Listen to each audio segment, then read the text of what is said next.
नमस्कार दोस्तों, मेरे इस YouTube चैनल पर आपका स्वागत है। आज आप सबको भगवान श्री राम मंदिर के प्राण प्रतिष्ठा की वर्षगांठ की बधाई देता हूं और साथ ही आज आप अपनी बात कहने से पहले अयोध्या में मेरी जो पुरानी यादें जुड़ी हुई हैं लगभग 32 सालों की, वो बताने से पहले मैं सबसे पहले कहना चाहूँगा जय श्री राम, जय श्री राम। भगवान राम पूरे देश के, हम सब के, पूरी दुनिया के कष्ट हर ले। मैं ये मानता हूँ, योगी आदित्यनाथ बार बार कहते हैं जो राम का नहीं वो किसी काम का नहीं। हमारी ये ज़िंदगी राम से शुरू और राम पर ही ख़त्म होती है। तो भगवान श्री राम इस देश के आदर्श हैं, इस देश की मर्यादा हैं, मर्यादा पुरुषोत्तम हैं, इस देश के कण कण में राम हैं, इस देश के जन जन में राम हैं।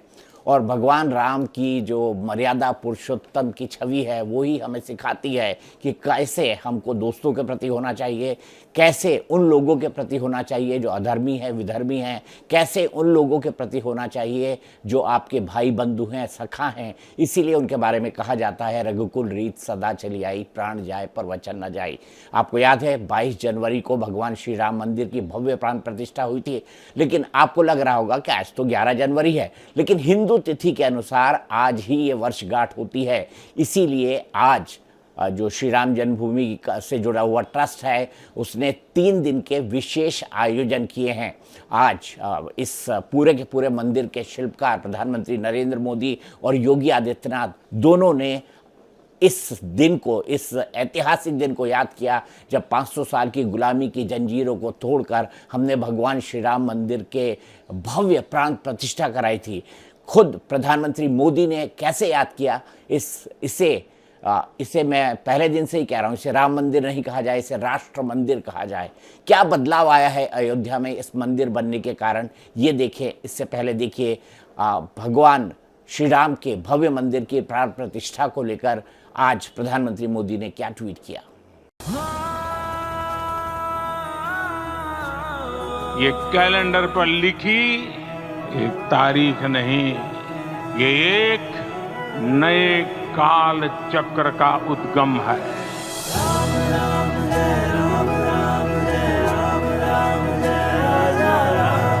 सदियों की प्रतीक्षा के बाद, अनगिनत बलिदान, त्याग और तपस्या के बाद हमारे प्रभु राम आ गए।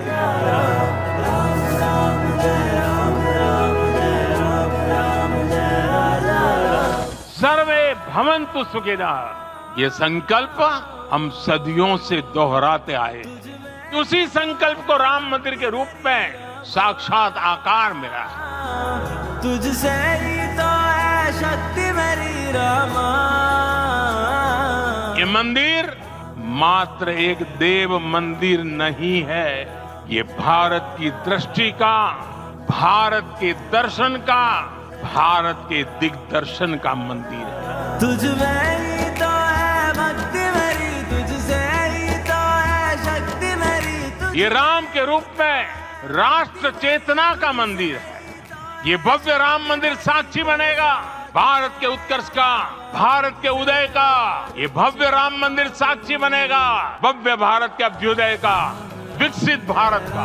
राम जय राम, राम जय राजा राम, राम राम जय राम, राम जय राम, राम जय। ये मंदिर सिखाता है कि अगर लक्ष्य सत्य प्रमाणित हो, सामूहिकता और संगठित शक्ति से जन्मा हो, तब उस लक्ष्य को प्राप्त करना असंभव नहीं है।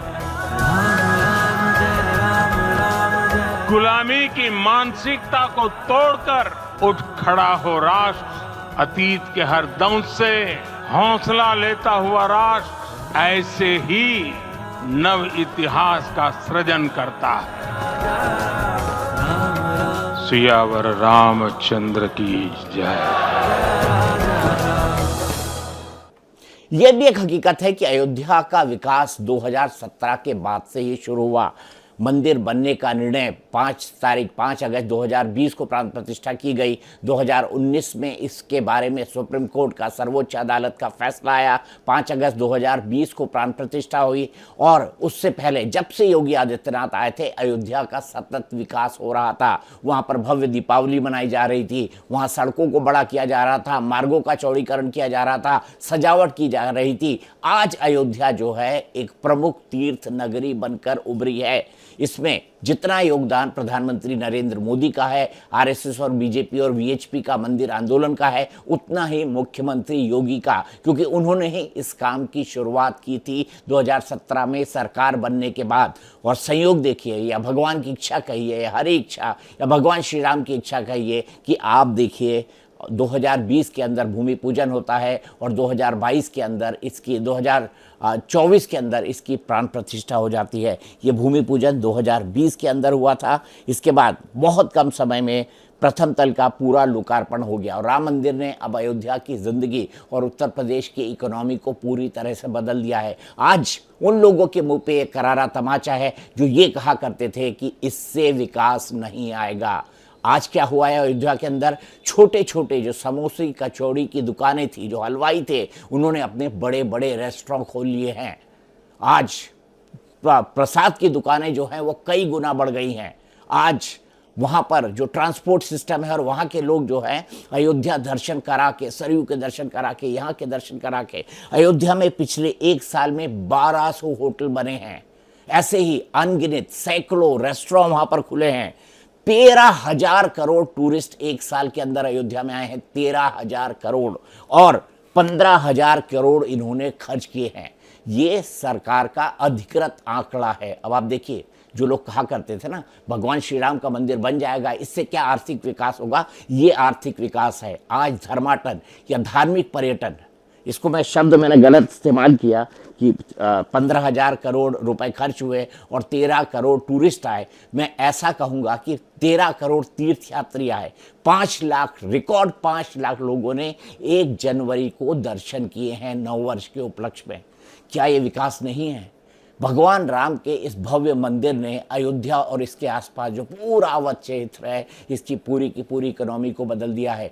लोग अयोध्या आते हैं, लखनऊ से आते हैं, लखनऊ से गाड़ियां लेते हैं, लखनऊ से बसेस में आते हैं। इसके अलावा कुछ लोग फ्लाइट से सीधे अयोध्या आते हैं, वो भी टैक्सी का इस्तेमाल करते हैं। तो कई तरह से फल, फ्रूट, प्रसाद, हर तरह से व्यापार में परिवर्तन आया है। इसीलिए योगी आदित्यनाथ ने आज अपने ट्वीट में, आज प्रथम पूजा जो उन्होंने की, पूजा कैसे हुई ये भी मैं आपको बताऊंगा, उसका एक ग्राफिक भी आपको दिखाऊंगा। लेकिन योगी ने आज एक ट्वीट किया है और ट्वीट में राम मंदिर को राष्ट्र मंदिर बताया है।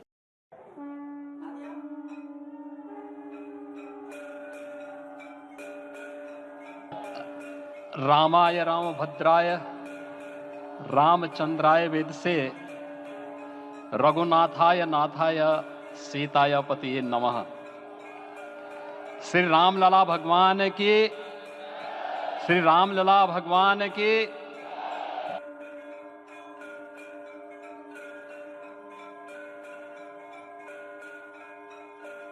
श्री राम जन्मभूमि मंदिर की स्थापना भारत के सांस्कृतिक पुनर्जागरण का आध्यात्मिक अनुष्ठान है। यह राष्ट्र मंदिर है। जय जय सीताराम, जय जय सीताराम।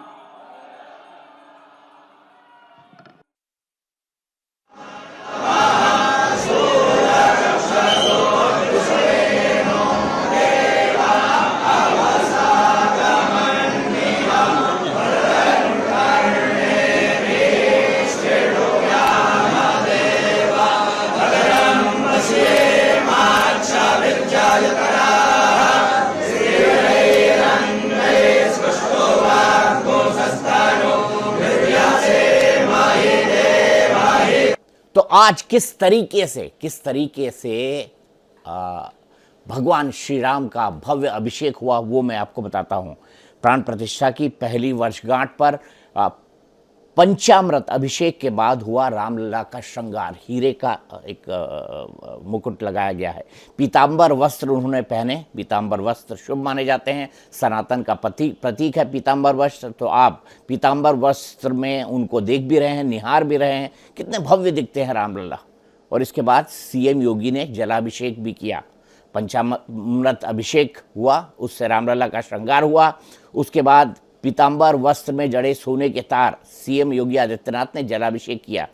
प्राण प्रतिष्ठा की पहली वर्षगांठ पर 11 जनवरी से 13 जनवरी तक उत्सव होंगे, अलग अलग कार्यक्रम है।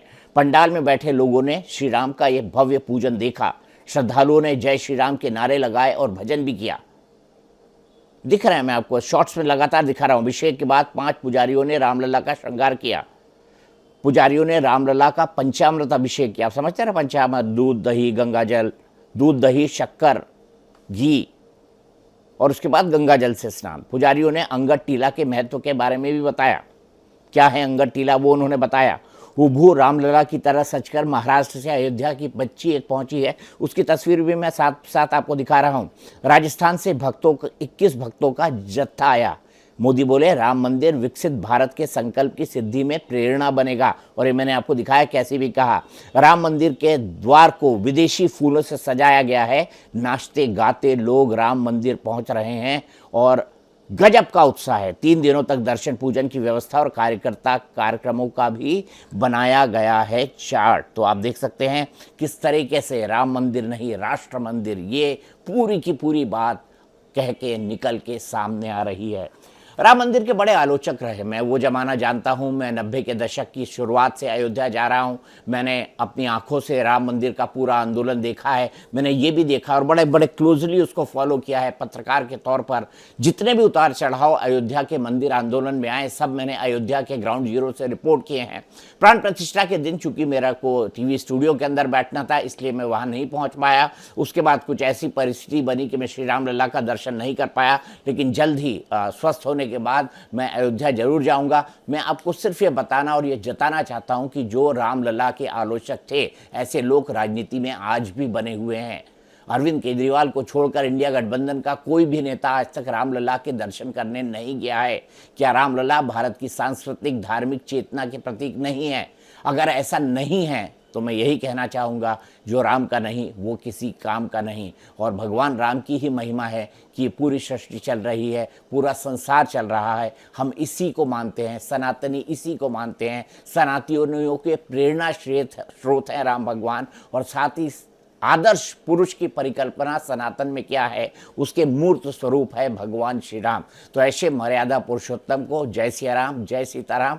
आज के इस टेलीकास्ट में, आज के इस खास पेशकश में इतना ही। बस मैं तो उन लोगों का मुंह बंद करना चाहता था जो कहते थे मंदिर बनाने से कोई विकास नहीं आता। प्लीज़ एक बार अयोध्या जाइए और देख के आइए कि आज अयोध्या की सूरत किस तरीके से बदल दी गई है। चलते चलते 5 अगस्त 2020 जिस दिन भूमि पूजन हुआ था, मैं अयोध्या के अंदर मौजूद था। मैंने पहली बार रामलला के दर्शन उस दिन किए थे। उसके बाद बाहर निकलकर मैंने फ़ोटो आप तमाम लोगों के साथ शेयर की थी। ये फ़ोटो मैं आपको दिखाना चाहता हूँ। मैंने उसमें लिखा था कि मैं 90 से जा रहा हूँ, 92 में टेंट में आ गए। 90 की शुरुआत से जा रहा हूँ तो 92 में रामलला टेंट में आ गए। 6 दिसंबर 1992 1992 में भी मैं गया, 1993 में भी गया, सोम यज्ञ के वक्त पर गया था। और मैंने तब ये प्रण लिया था कि मैं रामलला को टाट के अंदर नहीं देखूंगा, टाट के अंदर नहीं देखूंगा। और 1992 से लेकर जिस दिन 2020 तक, जिस दिन भव्य मंदिर बनना तय नहीं हुआ, मैं अयोध्या सैकड़ों बार गया, लेकिन मैंने भगवान श्री रामलला के दर्शन कभी नहीं किए। मुझ में हिम्मत ही नहीं थी कि मैं उनको टेंट के अंदर देख लूँ।